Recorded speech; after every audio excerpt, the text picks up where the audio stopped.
All right. So let's get started. Good morning, everybody, and welcome to this talk, Scaling Spark Car in Production, Lessons from the Field. First session here after the keynotes. Quick introduction of myself.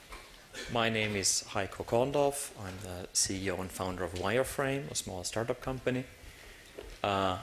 I have a background in computer science, which is probably nowadays would be called data engineering.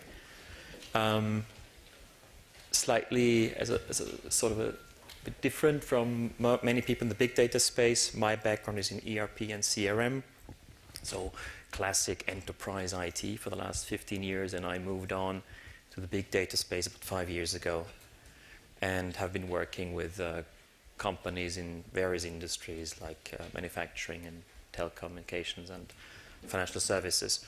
We are building, besides doing consulting, we're building tools for Spark, and we've launched HBuilder, our rapid application development environment for Spark, and a spin-off product is BDS, our big data simulator, sort of a tool that allows you to generate big data sets, but high fidelity data sets that match statistical properties, sort of that mimic very closely real life data sets, if you want sort of an inverse data science approach.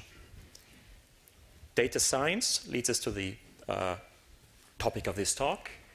What we're going to talk about is for data scientists, we're going to talk about how to scale your R application. And for data engineers, we're going to talk about how this sort of weird thing called R would fit into your Hadoop and Spark landscape.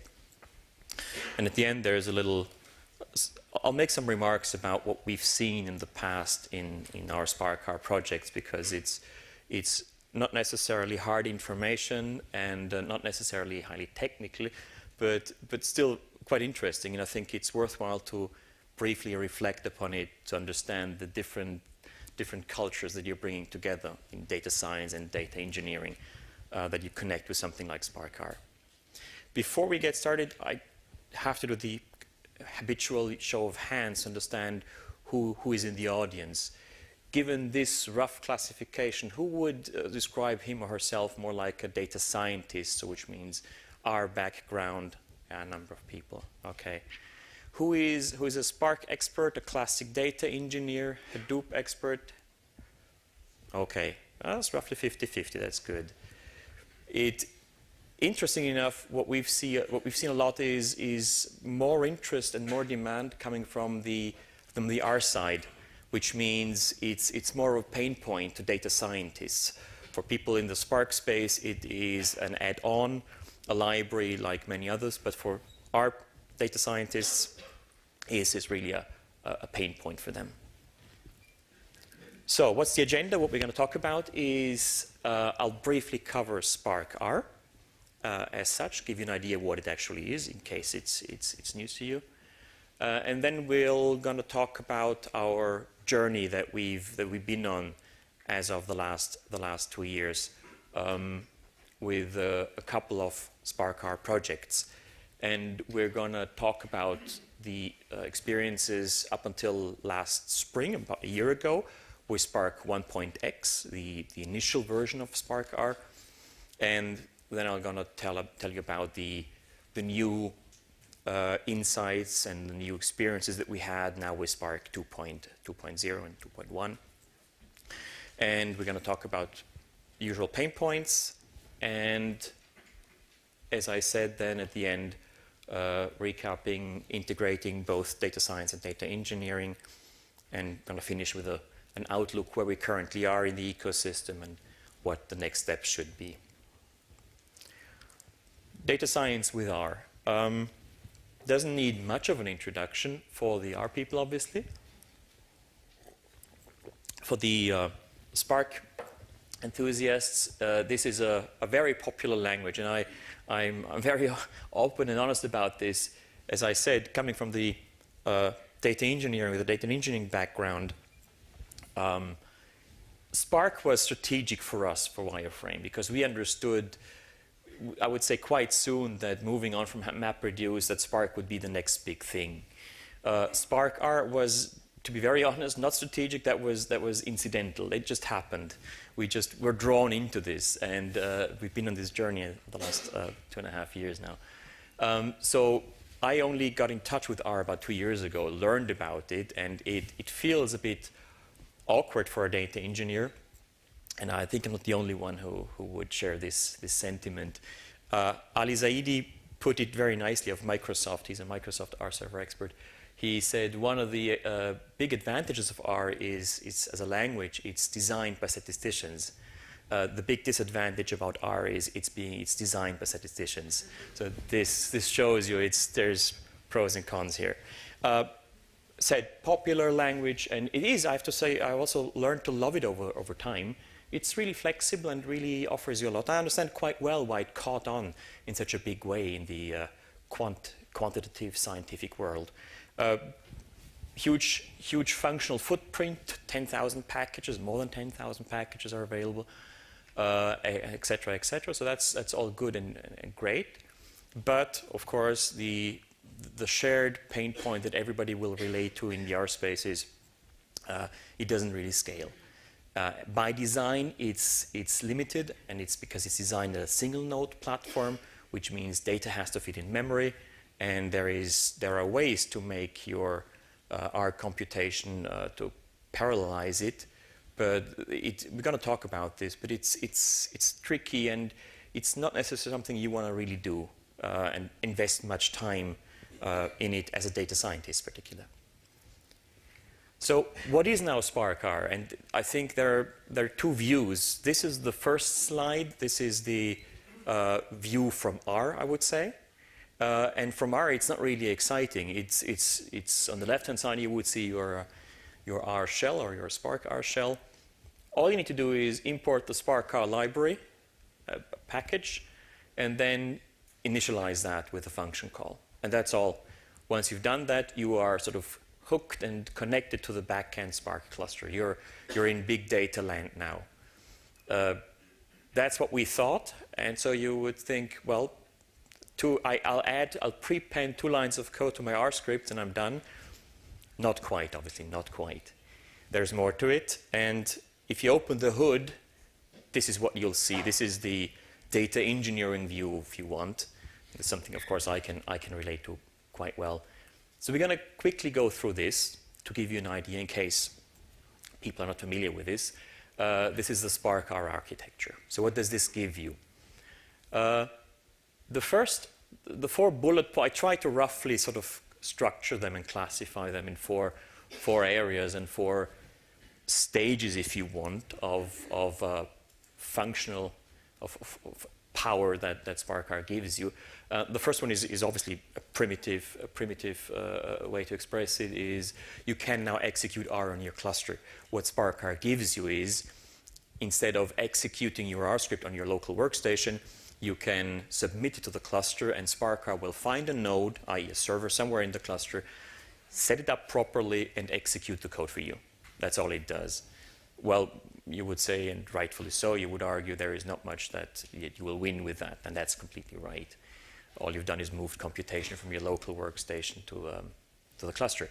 The second thing which comes with it out of the box is more important, and this already has tangible value, is it gives you data integration.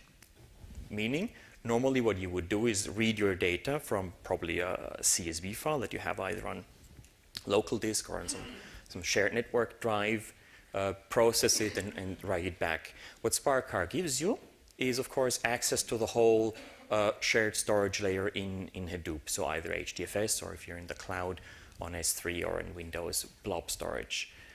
Plus, of course, also Spark understands all the file formats. So your data in Parquet or in ORC or whatever you can be translated and provided to the R script as input. As a little aside, which is for the R data scientists in the room, maybe interesting, you'll see there is an abstraction in Spark called the data frame. And that's not a coincidence. That actually was by design. Spark has just a little as an aside, the core data abstraction in Spark is called an RDD, a resilient distributed data set. That was the initial starting point for Spark. And as a next step, it introduced a higher abstraction, a data frame, and that was named after the R data frame to sort of mirror the R world. It's something else. It's not the R object you see, the R data frame you see in your R shell. It's a different object, but it looks and behaves like an R data frame. And that was the whole objective of the whole exercise here. As said, gives you an access to the big data file formats, and so basically meaning you can read and write from HDFS in all kinds of formats, which is already very nice because it gives you integration with your non-R colleagues in the big data space, in the landscape. The third bullet point is interesting, and we'll come back to that later more, is if you import the library, the SparkR library, you get the SparkR package loaded, obviously, and you get the Spark data frame. But the Spark data frame, as I said, is a new kind of object, and it understands new functions. And what Spark exposes here is, in particular, it's Spark SQL, which gives you the SQL power of Spark. And that's now a very interesting step.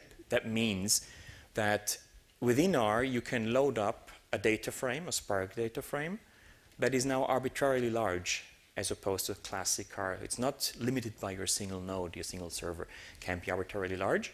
And with SQL or Spark SQL, you can manipulate it and process it with standard Spark. SQL is something that most data scientists are equally familiar with and understand it equally well. So the whole, let's call it ETL, meaning like the data prepping parts, like reading data, filtering, selecting, rearranging, what have you, essentially non-scientific processing steps that you have to perform can be very easily done now with something like Spark SQL. And at the end, you get a data frame. Very often what we've seen is that the input data are potentially quite large, but the data set you need to actually perform your computation is not necessarily that large. So that's the prime candidate to do that. And the fourth stage is now to really use for your scientific methods, for your computation, to really use the cluster power. And there are basically two ways, complementary ways, mind you, to do this. One is you get the complete Spark library, the ML, machine learning library, with all the methods that have been built in Spark. And they've been built from the ground up to be concurrent, to run in parallel. And that's a great way, obviously, to do your computation. And the second approach is you do it yourself, DIY approach. And there is a number of functions I mentioned on the slide, which is basically it allows you to distribute your R computation. If you look on the right-hand side, I try to visualize this graphically with limited success, to be honest, but still should give you an idea. You see on the in the middle, you see the box saying Spark, and on the right, you see the sort of narrow box reading R.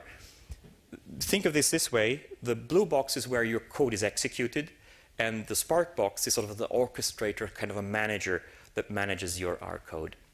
And on the lower bottom, you see a Spark data frame, which is basically what I just mentioned, the data integration bit, opening up access to HDFS or to shared storage for your R script. The fourth point that we just mentioned, parallelization, that's the upper bit. You see now three exemplary, you see three nodes, three boxes reading Spark and R. And that means if you're running in a cluster, obviously, you have multiple nodes, potentially dozens, hundreds, potentially thousands of nodes at your availability.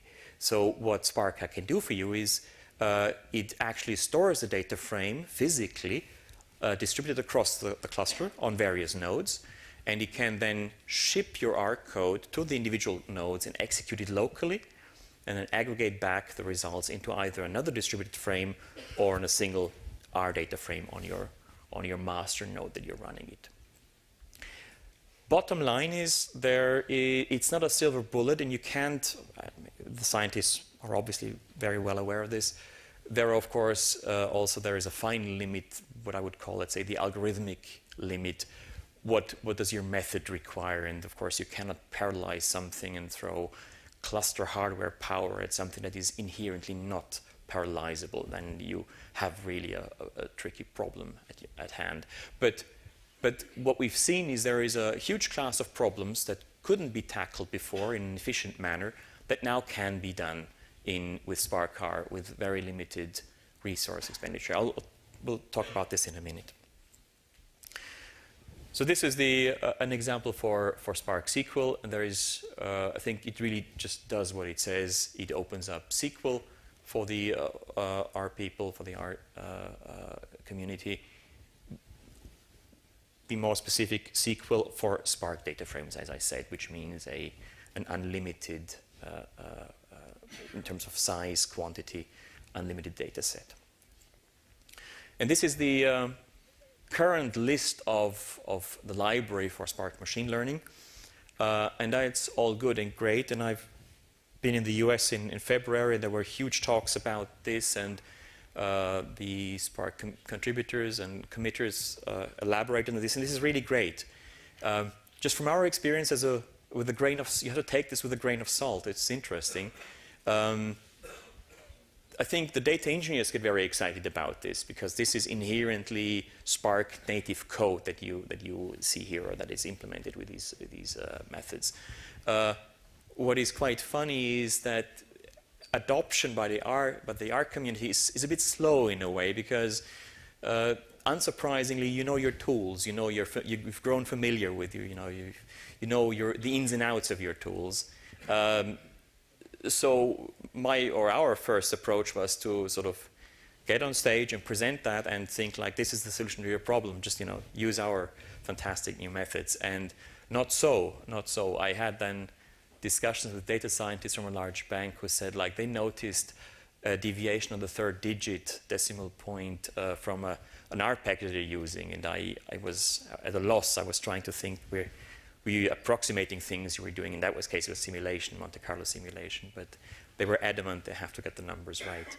So the takeaway here is this is at your disposal. You get that for free with SparkCAR. And I think my suspicion is this will grow over time. This will become more and more popular, but it'll take some time, and it'll also it will require that the data scientists basically take this learning curve and familiarize themselves with these methods and really get to know them quite intensely. And I think then this will grow. So coming back to what I said, talking about real life experiences and journeys we've had. The rest of the talk will be based on basically two projects that we've done. There have been a couple of new ones that come into the play the last year, but we started 2 years ago with both these projects, and they were quite similar, and I'm just trying to give you a brief understanding of what they are. The first project is Source Systems, was basically a mainframe system that exports data in CSV format, and then was shipped over to an R server, does some time series forecasting, and the results are then further processed downstream for reporting. And the other project was already running on Hadoop, but SparkCAR was not part of the picture yet. Mind you, that was 1 year ago, 1.5 years ago. So they had to export data again out from the cluster, run it separately in their R environment, and then transfer it back. In the first project, Hadoop was already was planned to be implemented, so that's the reason why it became a natural candidate for SparkCAR. So being Spark people, we stepped up and said, it's good, let's do this. And we tackled the first project, which is time series forecasting. I'm not going to go very deep into this, because for people who are not familiar with this, it's not really that interesting. For time series experts, it will be trivial. Just to give you an understanding why the motivation, what was happening here, is obviously the basic definition of a time series is you have data points indexed over time. And there are various methods to try to build a model for that and to forecast that time series. Most of you will be familiar with something like exponential smoothing, and very simple method, but of course equally limited in terms of its power. Nowadays, what you would normally find is neural networks, a high-flying method, and of course justified, rightly so, given the breakthroughs in computer vision and speech understanding.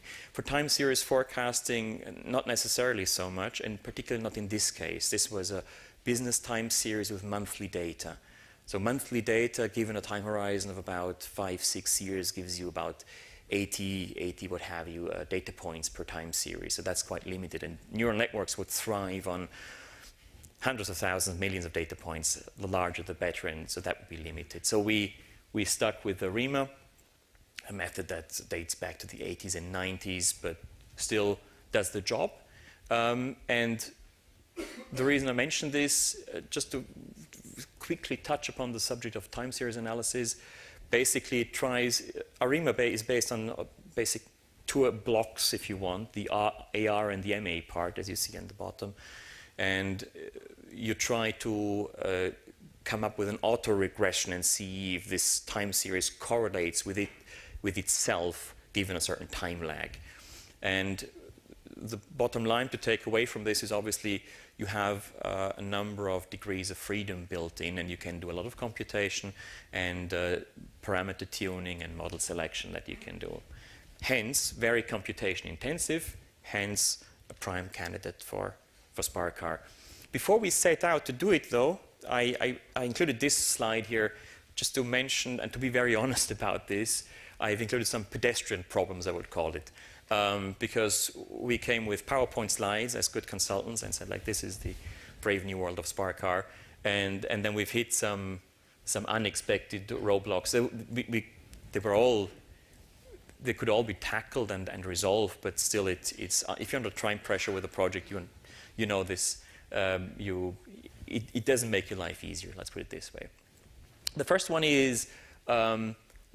SparkR, I have to mention this, SparkR requires that your Hadoop cluster has R pre-installed on all cluster nodes. That's a prerequisite. We won't go into any detail. That was just not the case, and there was no way around it that this would be happening in one of the projects. So we had to run SparkR on the on-prem cluster without having R installed, actually.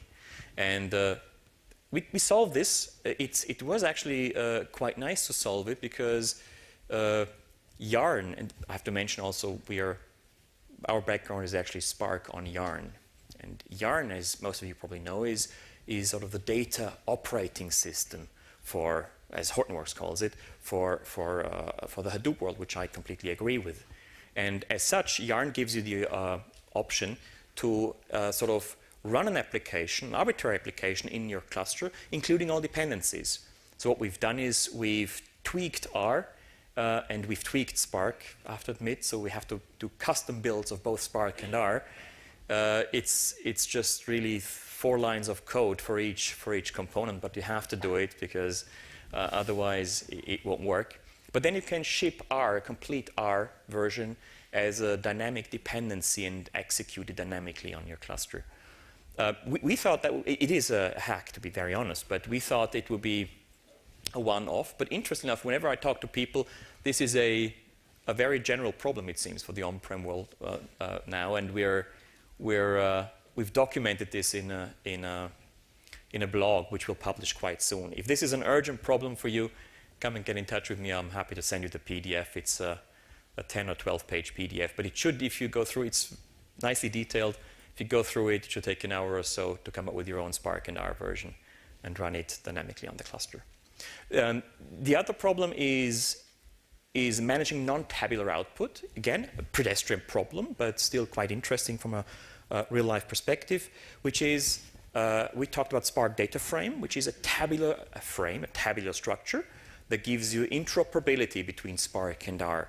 You can convert the data back and forth between Spark and R. But it's tabular data. And initially that seemed fine, but then we realized in the R community there is more than that. Very often you want to either produce graphical output in your R script, like a PNG or a HTML, a PDF with R Markdown, so binary content. or you want to store some complex object, an R object in an RDS format, for instance, to sort of capture some metadata, some KPIs about your execution of your process, etc. This is not completely resolved, to be very honest. There are workarounds. We store stuff on local storage and upload it to HDFS then in a second step again. You could, for the complex objects, you could convert your R object into JSON, hack it into a Spark data frame and store that in HDFS. Also works. So there are ways around this, but there is not yet I would say, an elegant, a real nice API for this available. And we're working on this with the Spark R community. So the first approach was, and this is literally the first stage, what I showed you in the first slide, is just run R on your cluster. So what we did is we built a little client outside the cluster that submits now our time series forecast and executes each time series individually. I mean, this is brute force or naive primitive parallelization, of course, 101. But still, I'm going to show you this, how flawlessly this worked and how nicely this worked, because the starting point was the initial time series forecast run on a single server, sequential computation, was taking more than 20 hours. And the problem was, of course, 20 hours is bad enough, but this was just the starting point of the journey. It became clear. We were talking about 100 time series. This would grow eventually, has grown in the meantime, to about 1,000 time series. The input data would get much, much larger. Computations would get more and more involved. So this is bound to grow, and 20 hours would be the lower bound, so not acceptable. What then happened is the R data scientists started to tweak it, to parallelize it with classic R methods, and achieved fourfold parallelization roughly, and came down to 4.5 hours on a 6 or 8 core server, very beefy machine, lots of RAM. So that was good, but still it introduced another problem. It required the data scientists to shift their attention away from the methods to making this run in parallel, to introduce concurrency to their scripts. And initially that was a challenge for them. It was quite nice, but it grew to become a burden, because as any data engineer will, of course, tell you and know, parallel programming is not trivial, it's not really easy, and it'll give you headaches. So what we then introduced this solution, we ran it on a Spark R 1.62 on 25 nodes on 4 cores, and the whole thing took roughly about 10 to 12 minutes. So that was a very quick win, a very easy win, and it made everybody happy, and it sort of even also gave us sort of the conviction that this is the right way forward. Then we moved on. That was about March last year.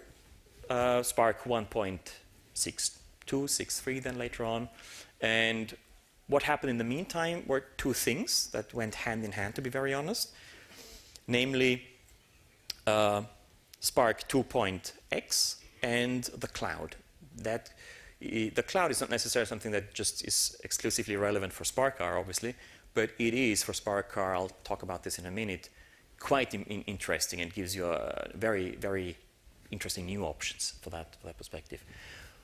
We've moved on to introduce and implement this time series forecast from Spark R into Microsoft's version of Spark R, which is called, I'm never sure how it's called, R Server for HD Insight, R Server for Spark, Scale R.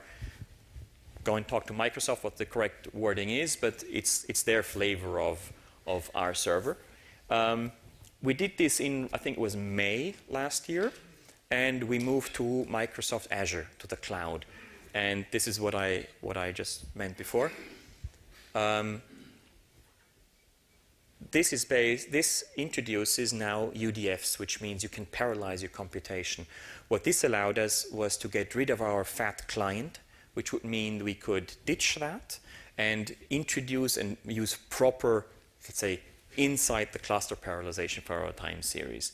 And that worked quite nicely. The second thing that it gave us, running on Azure, is dynamic resizing of the cluster. That was quite interesting, because the data size, and I've seen this just in the US last month, talking to customers as well, there is a class of problems in the American case, that's Monte Carlo simulation, large-scale Monte Carlo simulation. The input data is moderate. It could be 1 or 2 terabytes. Arguably big data, yes, no, that's to be debated, but it is not necessarily, of course, petabytes like Hadoop is capable of handling. But at runtime, if you're doing stuff like this or Monte Carlo stuff, it's computation intensive, and the cloud mantra that you will hear from Amazon and Microsoft, rightfully so, is it will decouple compute and storage, which means it gives you the option to run on a very small cluster, like 2 or 3 nodes maybe, on a permanent basis, but scale it up to, in this case, what we've done is, I think we're scaling up to 150 nodes times 4 cores, parallelization factor of roughly 1200 roundabout. And this again will be bound to grow, and we're seeing other instances as well where people for a brief moment, half an hour or so, need 500, 600 nodes, and then go back, size it, scale it down again to just a handful number of nodes in a standby mode if you want. We've then moved back and did the same thing now in native Spark R, in Spark R 2.x, and this is what Spark R gives you for that to parallelize your computation. It's basically the methods are called dapply and gapply. There are finer nuances around this. It allows you to either distribute your computation across partitions and or across arbitrary groupings of your data. So that's remains then to be seen. But the takeaway is this is also the 4th stage of parallelizing and exploiting Spark R, and it's now on par with Microsoft. So you have 2 frameworks that give you this functional, this capability. Briefly touching on this, I think it's more, as I said, a light subject in a way, but equally it's interesting, and I think if you're oblivious to this, you might run into problems that you can easily avoid, which is, as I said, with a strong data engineering background and ethos, you come from this engineering side of things where precision is valued and stability and repeatability and all these good things, not necessarily quite sharing the same priority and the same focus with the data scientists. Because I found this, I had to share this, I found this on a talk from a Fields Medal winning mathematician, Cedric Villani, where he describes the way he works, which is the public perception of science is it's quite messy actually. You know, you start with something with a question mark, and you try this, you go back, you have discussions, and eventually you come to an answer, maybe or maybe not. And he said this is not true. This is how it really works. It's far messier, it's far more involved, and you find dead ends, and you shelve things again, you come back, pick it up, and you end up with a result. Mind you, the idea is that the result really is, of course, in mathematics, hopefully as the same as in data science, is elegant, is compact, is simple in its way. The process how to get there will not be that way. And I think you have to reflect that, and this brings me to this slide here, which I think is interesting, because we thought, again, Spark people, we thought of Spark R initially as a band-aid. It's a simple solution to get our people on board, maybe, you know, grow the Spark footprint. That would be all nice and good. So yeah, that's if you can get that in a cheap way, that's just fine. But the last 1.5 years, we've learned to love Spark R, and we think with conviction, it's really a great approach, and it really is an approach that allows you to bridge data science and data engineering. And as I just said before, if you look on the slide, on the left-hand side, you see the development environment, if you want. If you look into classic enterprise IT, there's a static setup that's been given for the last 20 or 30 years. In this case, it's a bit different. You have really a production department run by engineers, repeatability, scalability, and so on. But you have a development that hitherto has been run by data scientists on their workstations, very few limitations. And to bridge that, I think Spark R is a quite interesting way. If you look on this slide, you see on the left-hand side, the data scientists can continue to work with their favorite IDE. Very often that will be RStudio, could be any other IDE of your choice. but just importing the Spark R libraries will hook you up into the Spark cluster and give you access to the same storage layer that production can run on, in case you want to share those cluster environments. Then the scientists can check in their R code to your repo, very often Git or something else if you want, and the engineers can pick that R script and include it into their Uzi workflow or whatever you're going to use for your Hadoop production environment.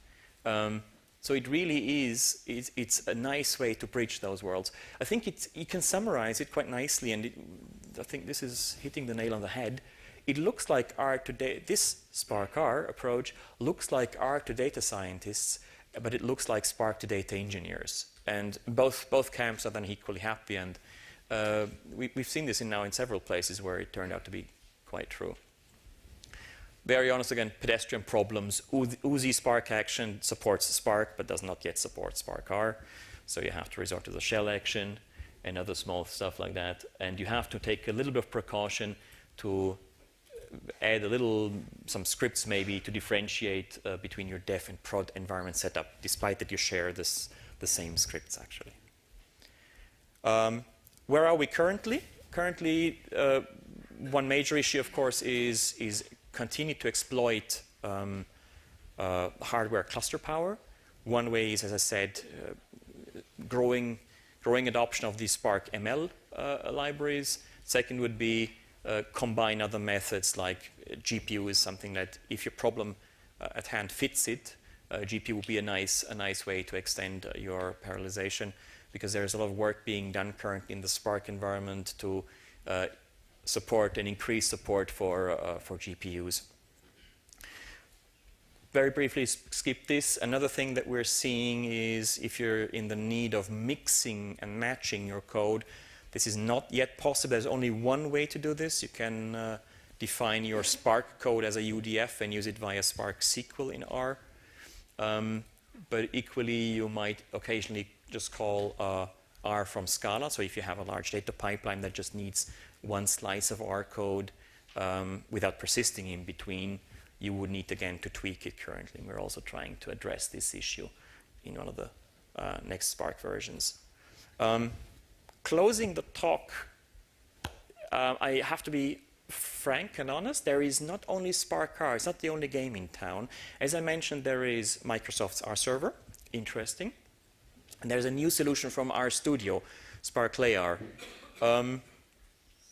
The good thing is, the consensus is Spark is a great vehicle for scaling your R scripts. The bad news is we have three frameworks that are at this stage somewhat similar, I have to say, and it's not. I would say it's not yet the ideal solution. But roughly speaking, you can differentiate this like Spark R would be the native Spark solution. If you're running on Azure, Microsoft's R server, it would be a Scale R would be an interesting option. Spark LayR by nature actually will appeal to hardcore R data scientists, because the R Studio guys developed this, so which means it's also not only naming is not incidental, it is similar in design to DeepLayR, so it takes along the same lines of thinking, and it'll even lower your barrier of adoption for R people as well. And there are other projects I'll skip now that you can find on the slide. Bottom line is there is a lot of activity going on, there is a lot of dynamic going on, and I think we're going to see much more development in the future. Summarizing all this is, I think, three main topics we're currently seeing is, as I already alluded to, further exploit cluster hardware, select the correct framework, and continue the integration of data science and data engineering with stuff like shared source code control, test management. And you'll see one point of contention that will come up will be, if you're then thinking end-to-end applications, are you going to take more like R as a building block in your cluster and wrap it with maybe your other code, or Shiny, which is a web application framework for R, allowing you to build a complete application where Spark would be a single building block in it. There is probably not a single good answer to this, and it will always depend for the intermediate future on your needs. So I hope I'm on time. With that, I close my talk. Thank you very much for your attention.